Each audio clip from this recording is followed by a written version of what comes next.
What if rank inflation isn't the problem? What if it's just a symptom, and other issues like the toxicity in game, no one knowing how to play, are all the same problem, just manifesting in different ways? And if it is, how do we solve it? Let's explore the history of Ranked and find out why your teammates suck at Rocket League. February 10th, 2016.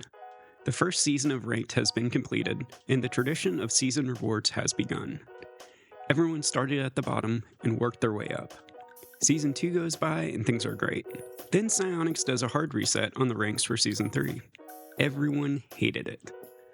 On March 22nd, 2017, in the patch notes about the start of Season 4, is where the soft resets begin.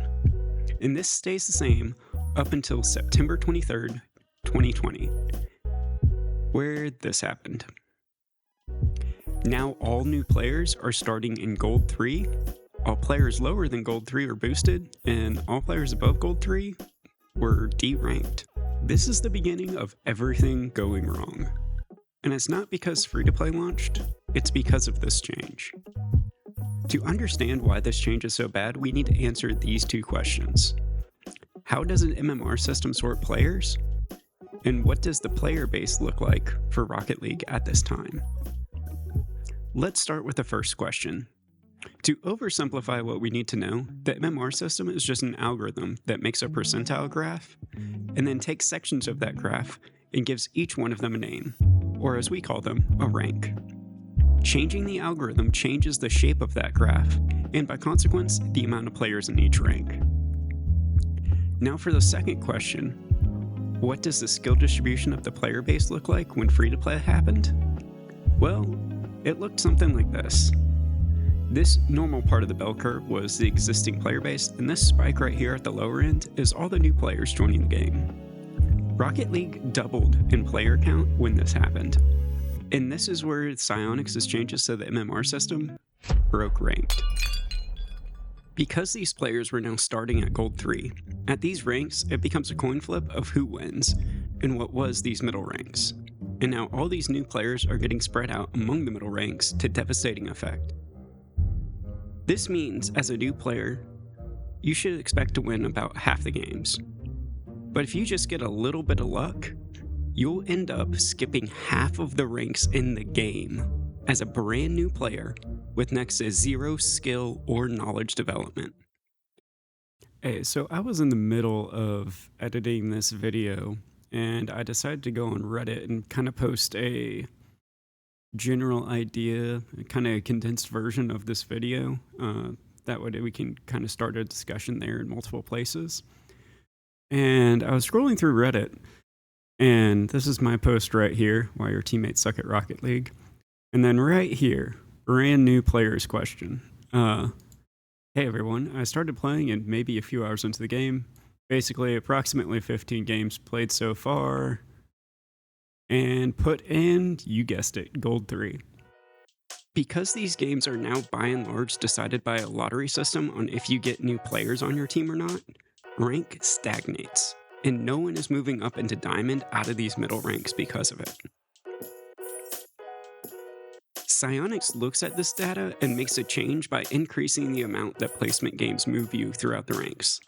This just spreads out the problem further across the ranks. But these placement games are still coin flips, so all it's doing is spreading out the problem that was contained in Gold and Plat throughout Diamond and Champ. And we've gone from Diamond 1 being the top 20% in the original Season 9 to as now the top 40% in the Season 9 of free-to-play. The skill and knowledge gap existing within each rank because of these decisions has created an environment for toxicity and frustration, which I will go into the psychological reasons why in my next video. But with Ranked being so broken and no longer able to filter players in the ranks they should be in, how do we fix it? Well, it has to be done outside of Ranked. My idea is skill and knowledge checks. These can act as milestones and progressive tutorials for players as they move up the beginning ranks, as players need them, as well as be a way to sort players currently into lower and higher ranks independent from a win-loss record that is currently decided by that same lottery system. This also can help Psyonix get a more accurate assessment of what the player base looks like skill-wise. Instead of seeing there isn't enough diamonds, they can see 41% of the players in Champ don't know where to go on kickoffs if they aren't the ones taking it. And yes, that is an actual statistic from me going through ball chasing replays and counting how many times Champs mess up their kickoffs. It's that bad. There used to be a natural skill and knowledge development because all the players were starting in bronze and learning the things that they needed to rank up and be bronzes.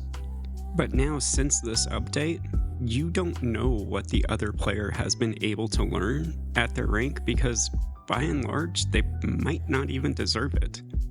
And having this large skill gap within the ranks is what causes frustration for so many players.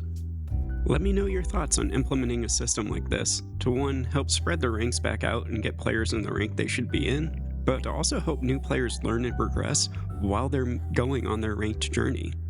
Let's start an informed conversation, and hopefully we can stop asking why your teammates suck at Rocket League.